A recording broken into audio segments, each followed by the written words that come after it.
We get lots of questions about fences between neighbors' property.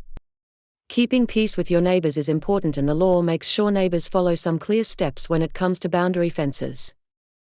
Before you begin to build a new boundary fence, you need to know where the boundary lies.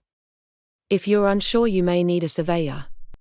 You can only ask a neighbor to share costs of a fence if it is on a shared boundary. You also need to give 21 days notice to your neighbor if you want them to share in the costs. Your neighbor has that time to decide and let you know if they are not happy with what you are asking them.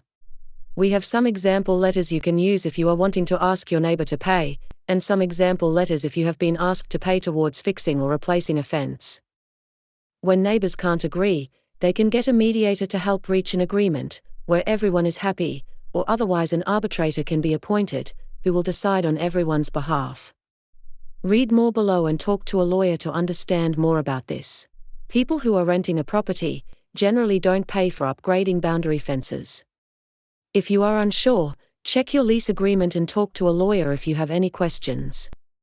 Remember, it's better to get information early. You can always get free legal information about boundary fences by calling Tasmania Legal Aid, Monday to Friday on 1300 366 611.